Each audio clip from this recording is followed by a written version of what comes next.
Yeah, welcome everyone to a special vlog regarding Palestine. Um, I'm going to have a Zoom meeting with Stephen Timms to discuss sanctions on Israel petition and what his views are. Um, and as his constituent, um, where is he likely to vote for when it comes up for debate in Parliament? And it shouldn't be too long, and hopefully we can understand where the Labour Party is going with this. Today on PMQ's Keir Starmer, he basically advocated for a two-state solution, which is very positive. An Israel state and a Palestinian state. So let's see if Stephen Timms corroborates that, and we'll have a brief chat about the government response to whether they will impose sanctions, and I will share that response. Judging by the response, the stance looks to be in the negative. They see Israel as a friend of the UK. So join me very shortly. Can I welcome everybody? Thanks very much for joining me this afternoon on this. I think there may still be one or two more people to join. I'm very grateful to you all for taking the trouble to do this. What I thought I would do is just say a few words at the start, and then let's just have a discussion and see the points that people want to raise. My computer here is making a slightly irritating noise, which I'm going to try and stop.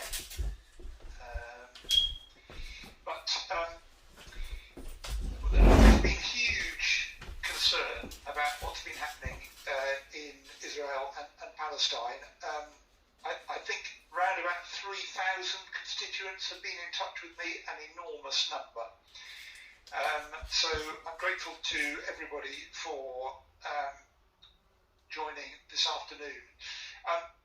What should we do? I mean, we've got a ceasefire, thank goodness, but clearly we can't go on with this sort of every few years, one of these awful, devastating attacks takes place and there's a trail of devastation and wreckage as a result.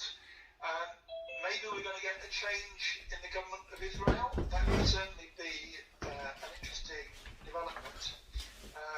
Whether it will make much difference, I just don't know. But I think a change always does offer a bit of a chance, at least. In terms of what the UK should be doing, I think we need to identify 3 or 4 things. I think we need to recognise the state of Palestine. Parliament agreed to do that years ago. A big majority, right across the House of Commons, I think it was 2014 we agreed on that. Obviously I was one of those who voted for it. The government has always refused to do it. They always say, oh well, we'll do it when the time is right, but they never tell you how they're going to work out when the time's right. I think we should just get on and do that and acknowledge the realities. I think 140 or so countries now have done that. Palestine is a state which is entitled to full international recognition. Secondly, we need to do everything that we can to stop illegal settlement building and the forced evictions that were such a big part of what happened over the last month or two. And just say to Israel that you've got to comply with international law. And I'm hoping that the change of government in the US might make that a more sort of meaningful assertion on the part of countries like the UK than it's been up till now, when it just appeared that Israel had been able to ignore it and nothing happens. And I think that the third point to make is what all of us should be aiming for is a secure and prosperous Israel with a secure and prosperous Palestine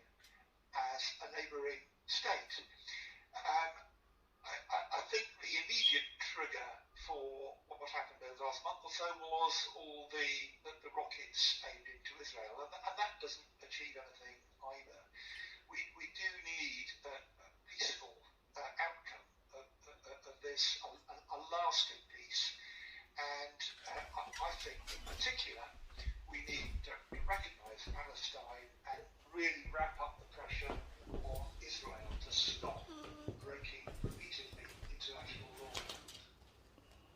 But that's all I really wanted to say by way of introduction, other than to thank everybody for taking part today.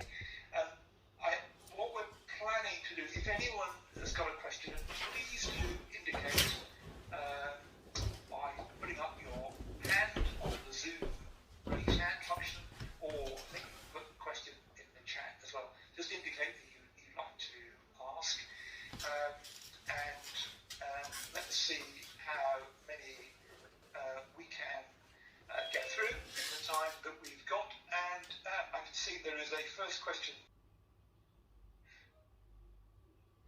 Well, I think I know what Shazia did email in her question. So unless Shazia is able to rejoin us, I can see Shazia's name on the screen,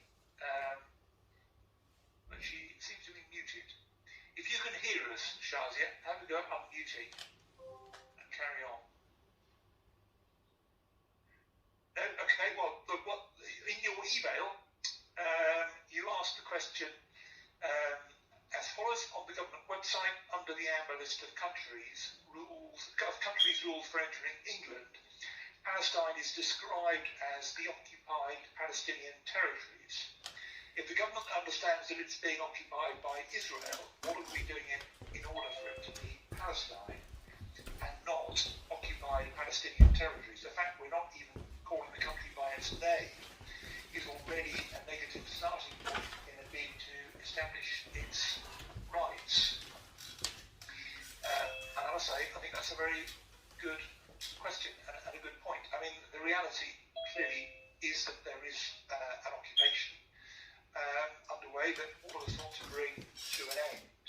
So I wouldn't myself object to that description.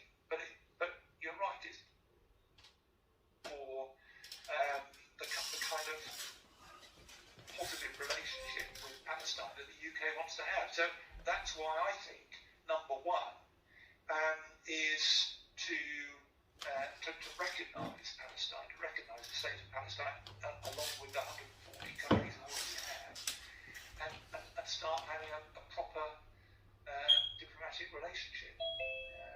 I think that would be a very good place to start. Hopefully Shazia might rejoin us, but I think Nasir has got his hand up, and it looks to me as though Nasir is in a hospital or something. Do you want to put your question, Nasir? Tell us where you are. Yes, I work for NHS. Yes, I'm in the hospital working today, but I'm just taking my lunch to have a chat with you guys. Well, thank you for giving up your lunch time for us. No. Which hospital are you in, Nasir? Yeah, I'm in Queen's Hospital, Romford. Romford, right. Yes. My big question is, I know that we give help to Israel, and I guess we give help to Palestine, but is there any way that you guys can look into where the aid we give to Israel goes to? And is there any sort of weapons that are coming from us to them to go and bomb hospital, bomb kids, and bomb other facilities like the bridges that they're using? What, as an MP, what are you guys doing to make sure nothing comes from us to go and to do things like this? Well, that's a very good point to raise, I think. I mean, we do ask questions about this. The answers we get are a bit kind of unclear. So what we're always told when we ask about it is that the UK does supply some armaments to the government of Israel, but they are subject to the most rigorous, the phrase they use, I think, is the most rigorous arms control regime in the world. I'm not sure that's true, but that's what they always say.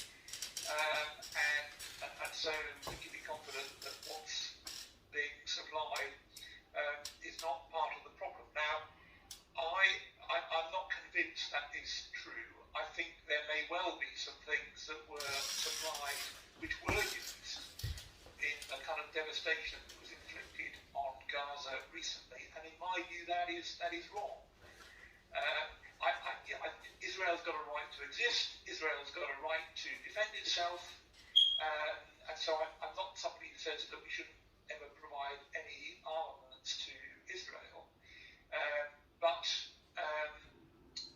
we certainly shouldn't be providing the sort of equipment that's used for the sort of destruction and internal repression that we saw the other week. So, I'd like to see a much more sort of transparent arms control regime, so it's much clearer what the criteria that are being used for the supply of arms, and so that we can make sure that the kind of things that did so much damage recently are not, Israel's not using UK products to do that. That's my view. It's a very good question. Shazida Begum, I think, or Shazada Begum, I'm sorry, I think it's the next. Hello, hi, good afternoon. So my question is probably an extension of what you've already actually been talking about just now, but I find it difficult to understand why there aren't any military sanctions against Israel, given there are various reports to say they are violating, human rights and kind of UN conventions. Why isn't there a more clearer or tougher stance from the UK about this? Right, that's a good question. I mean, the first point I could to make is that I am not a defender of the policy of the UK government. I'm an opposition MP. I strongly oppose the Tory government on lots and lots of things, including the position they've taken over Israel-Palestine, and in particular, I think that we should be recognising Palestine now. So I'm not going to attempt to defend the policies that they've got in place. I mean, in terms of sanctions, as I say, I do think we should be more rigorous. The trouble is, I don't know what's being supplied by way of arms to Israel, because that information is kind of hidden, and they keep on telling us it's all very rigorously scrutinised, but I don't know. So if by sanctions you mean a kind of a more rigorous assessment process, a more transparent process, so that we can see what's being provided and what the criteria for what's allowed to be provided are, then I agree with you. I think that is something that should be in place. Thanks, Shazada. We've got lots of questions now. Rukia was next. I can see Rukia's hand up. Hi, Stephen. Thank you very much for attending, first of all. Are you at home or work, Rukia? I'm at work at the moment. Okay, right. Well, thanks for interrupting your day. No, this is important. And as a matter of fact, we met in 2014 and again in 2016 when Parliament was open about the same issue, and here we are again. And it's great to see that so many constituents are obviously this is such an important matter to them, so this is something that you can't take lightly because we care. And as a matter of fact, many of us marched to East Ham, I think it was on the 11th, just to show how much we care and how passionate we are about this cause. There's absolutely no mistaking that. I mean, I've never had so many emails from constituents about an issue before, so huge concern. So one of the things I just want to sort of point out is the use of language, and even when you were in your opening speech, I think it's very important to call it out as it is. So when you do talk about Hamas rockets, you need to make sure that you balance it out with what the disproportionate force is coming from in Israel, and that's very important, and I'm making sure that as MP that you don't forget that as well, because it's not a balanced conflict, and I say that in a asterisks. It is a civilian population against an armed force, and these are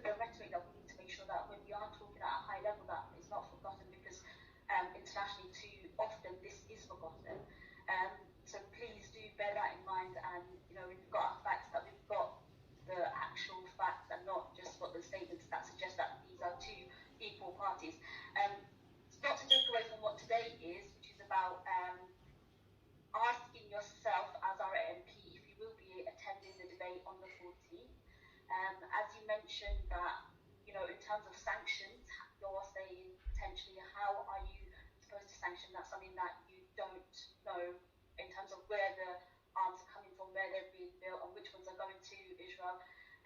But we know that the British-made rockets and drones are being used against Palestinian civilians, so that much we know. So surely then the next step is for us as a government to make sure that this isn't hidden, that we do know the actual facts, and therefore we can then call out sanctions specifically on these factories, shut down. In my opinion, they should be shut down. We should not, as a population, a tax-paying nation, be paying for any sort of arms that go and kill babies in Palestine. And like I said, they're the children who are not, they're not an armed force. They are a civilian population. So those are two of my main points, and I'm sure many of the other constituents will have more points to raise as well. But first of all, I do want to know whether on the 14th you will be attending that meeting. Right. I think I agree with pretty much everything you've just said. I have applied to speak in the debate on Monday afternoon. It may well be very heavily subscribed. It's possible that I won't be allowed in, but I've made my application. I'm hoping that I will be able to speak in that debate. I'd be very disappointed indeed after I've heard from so many constituents about it if I wasn't able to speak up for my constituents on Monday afternoon. I completely agree with you about the Israeli application of force having been totally disproportionate. Equally, I would say back to you, I think we do need to recognise that, you know, there are rockets coming in their direction as well. But you're absolutely right. There is not an equivalence between those two things. I accept that entirely. And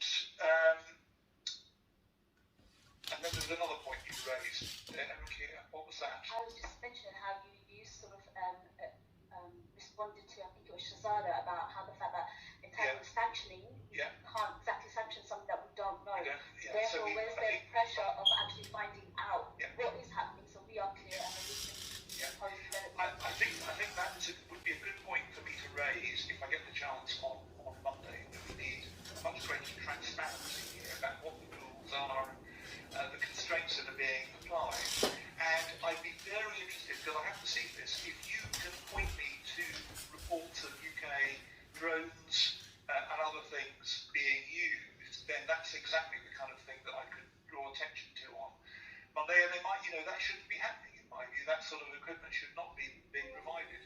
Yeah, I mean, there's many facts out there. We've been outside many factories that have been known to be part of the infrastructure that builds and supplies parts of weapons of that are supplied to Israel. So I will find that out for you, and I'll make sure I email that over to you. So that'd be great. You've got no excuse on that regard. Thank you, Rukia, very much. Irfan was next.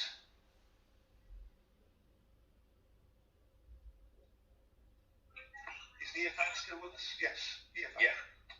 Hi, good afternoon. Good afternoon, Irfan. Thanks for your time.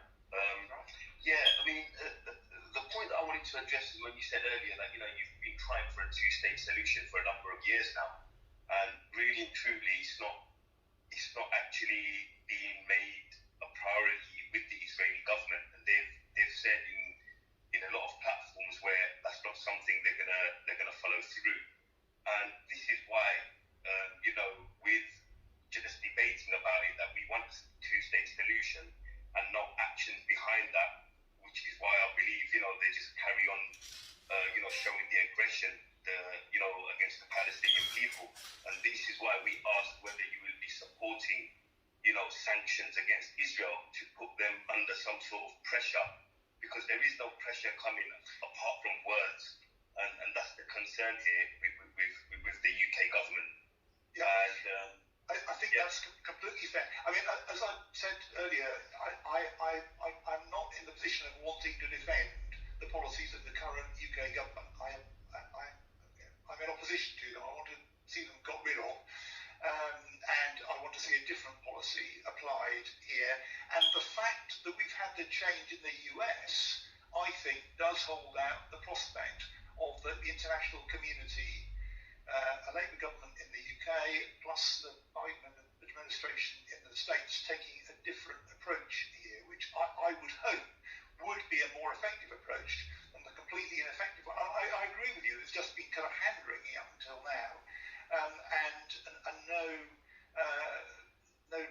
effective action at all.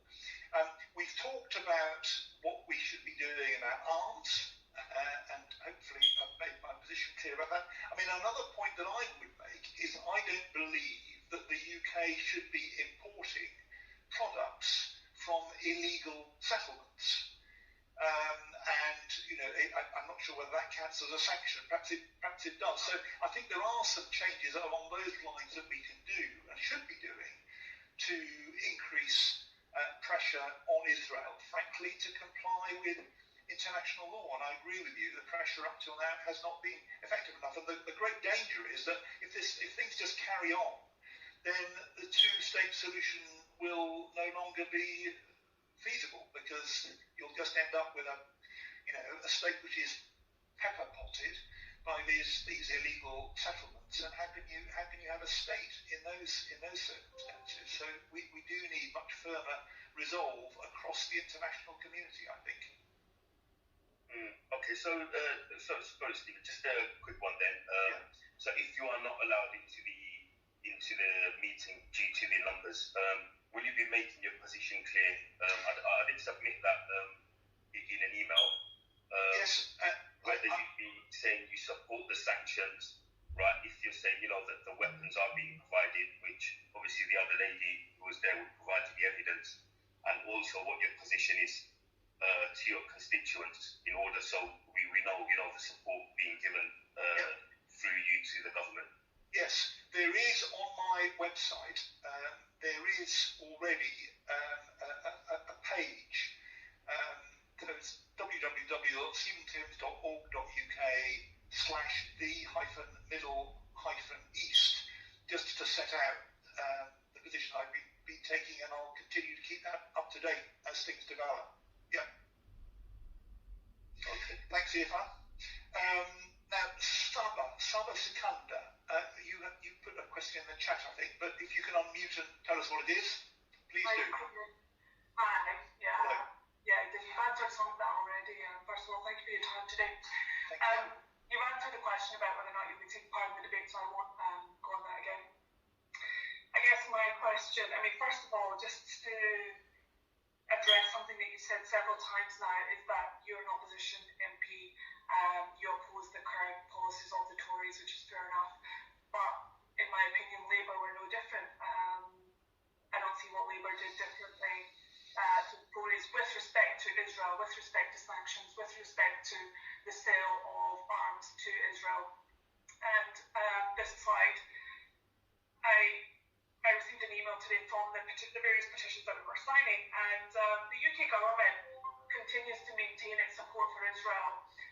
It continues to reiterate that it has a robust vetting process, but as we've already mentioned and discussed, it continues to violate many international laws, humanitarian laws, and of course Geneva Convention.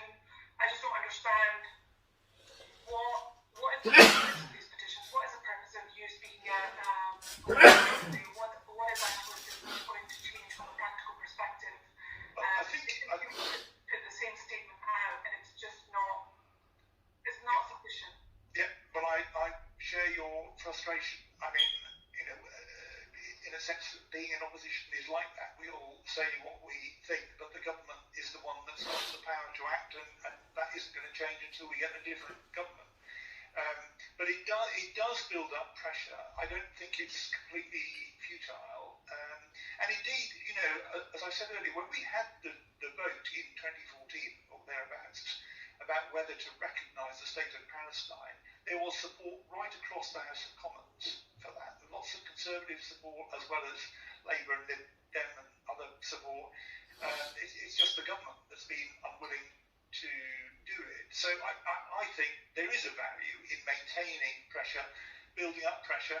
And in terms of the Labour Party policy, we've now got a very clear policy that a Labour government would straight away recognise the state of Palestine. And I think that would be a real game changer in terms of the pressure that we were bringing to bear. And I think that's what we should do. I don't, in Parliament, when the last time we had a Labour government, Parliament hadn't taken that vote. It has now taken that vote. It's clearly kind of cross-party support. we should do it. And that is what a Labour government would do on election. Yeah, but also, I mean, the UK has a process. Had this been any other country in the Middle East that was violating the various laws, the UK would have imposed sanctions long ago. I just don't understand why, at this day and age, when there's so much evidence out there on the ground from Israel, from Palestine, from the occupied territories, from Sheikh Jarrah, from Silwan, from Gaza, and yet the government still denies the true atrocities that are being committed by the Israeli government and continues to support Israel. I just don't understand why the UK continues to say that they will support Israel, they will continue to sell arms to them. And I completely agree on your earlier comment, we should also be boycotting or not allowing, I mean, that's part of sanctions, but the UK should not be importing Israeli products. Well, we shouldn't. My view is that we shouldn't be importing products from illegal settlements. I don't favour a kind of blanket ban on everything. I think Israel does have, the right to exist and to trade. But what I want to see is a prosperous and secure Israel alongside prosperous and secure. I want normal relations with Palestine as well, and we're absolutely nowhere near that. But I mean, the question about why does the current Tory government take the position it does is kind of, as I hope I've made clear, I do not want for 1 minute to defend the Tory government policy. I mean, one or two people have talked about us supporting Israel. I mean, I'm not, as far as I know, we're not giving financial support to Israel. We are selling some things, and perhaps we should be selling less. I've given some examples of things that I don't think we should be selling, but I don't think there's any aid support to Israel. There certainly is aid support to Palestine, and that's absolutely right that there should be. Sauda was next.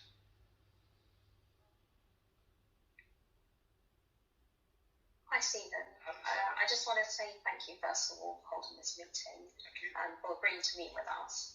I think right now it's what's the word? It's a little bit, we can't really expect any change to come from within the Israeli government. We've seen them continue their regime of settler colonialism with the forced evictions in Sheikh Jarrah and in Silwan and many other places within East Jerusalem. The change has to come from within the international community, which is why we're asking for you to call upon and support the call for sanctions and introduce sanctions against Israel. And you made a good point about the trade as well. So it's also not just the sale of arms, but it's also the trade, because at the end of the day, the two-state solution, by constructing all the illegal settlements, Israel themselves are undermining the viability of having a two-state solution. Yeah. The British government themselves called the constructions of settlements to cease immediately, but this has not. We haven't seen this happen. We're seeing it currently that it's still continuing. Sanctions need to be placed on all goods coming from Israel. There's no way anything else will change unless we as the international community do something. You've seen the concern raised by many of your constituents, as you can see in this meeting today, but primarily it has to come from within the UK government. And for a country who we say that we do not have, we're not supposed to sell arms to countries that don't respect international law, for us to continue trading with them, it just does not make any sense. Well, there's a number of points I make in response to that. I really hope that the change of administration in the US is going to change the kind of international dynamics around this, because it was absolutely clear with the previous US government, they just gave Israel the green light to get on with doing whatever it wanted. I don't think that's going to be the case from the current US administration. Now, I don't think the US government is going to ban imports from Israel or that kind of thing, but I do think that the US government is in a position to be very influential over the Israeli government, as it always has been in the past, and to deliver some significant change. And I would be very surprised, given what we've heard already, if the US government was to take a kind of relaxed view, the current US government was to take a relaxed view over continued illegal settlement building. So that's something that I feel much more hopeful about at the moment than I have done in the past, because if the US says, yeah, get on with it, then there's no real lever that people have got. I don't agree that we should sort of not buy anything from Israel or kind of have sort of bans and boycotts and so on. I don't think in the end that will solve the problem. I think we've got to bring people together. We've got to go for, as I've said, secure and prosperous Israel alongside secure and prosperous Palestine, and we've got to be trading with both of them on as normalised a basis as possible. There is this possibility of a change in the government of Israel. Netanyahu has been there for 10 years. It looks as though his days may be numbered, although who knows what's going to happen in the next week or two. And who knows what might come with the combination of a new government in Israel, which is very difficult to sort of pin down given the breadth of the people who have served in it, plus a different approach coming from the US. I think there might just be a hope of something a bit more positive coming out as a result. I certainly hope so, but we shall see. Naheem was next. Hi, sorry, Stephen. Thank you very much for your time. I appreciate it. Thank you. I believe you kind of answered the question earlier regarding will you be attending the debate on the 14th of June, and you said so you have. I don't think I'd get away with not attending that. Yeah, I think with the amount of people that have. I think people have made that clear. Yeah. Yeah. The only doubt is just whether I'll be allowed in, because normally if it wasn't for the pandemic, I could just go. And even if I didn't get in to speak, I could stand up and intervene on someone else or something and make my presence felt. The way things work in the pandemic, there are printed lists of who's allowed to speak in each debate, and if you're not on the list, you're not allowed in the room. So that's the only kind of doubt about it. But I've made my application. I probably won't know actually until Monday morning, I think, whether I'm going to be allowed in or not. I hope so. I hope you do get to speak. I do appreciate some stuff that you said in your speech. It does make sense, but also there were some valid points made by some of the people before me who have spoken. I'm not going to repeat some of them because we've already been through them and you've discussed them.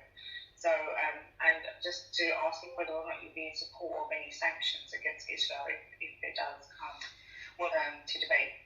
Yeah, as I say, the two areas where it seems to me, I think that would be appropriate would be, number one, greater rigour over the sale of arms. And I think Rukia is going to send me some information showing that the UK drones and other things were used in the recent action in Gaza. And my view is that kind of equipment should not be being supplied. And secondly, I don't think we should be importing to the UK products from illegal Israeli settlements. I don't favour a kind of blanket sanctions policy. I don't think that would be productive or fruitful, but I do think there are areas where there are things that we ought to do. Thank you, Naeem. Uthman was next. Hello, Uthman. Yeah, hello, Stephen.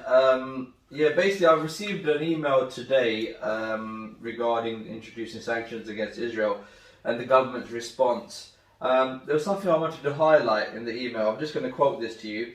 It says here, Israel is an important strategic partner for the UK and we collaborate on issues of defence and security. Our commitment to Israel's security is unwavering. Then it goes on to condemn the rocket attacks at Jerusalem and various other locations. Stephen, I was fasting during Ramadan, and some of the footage I saw of Al-Aqsa Masjid being under attack was heartbreaking. the deaths of young innocent children, buildings literally just, with rocket firing from the Israeli forces and demolishing buildings. When's this going to stop? Every Ramadan, I've picked up on this, every Ramadan,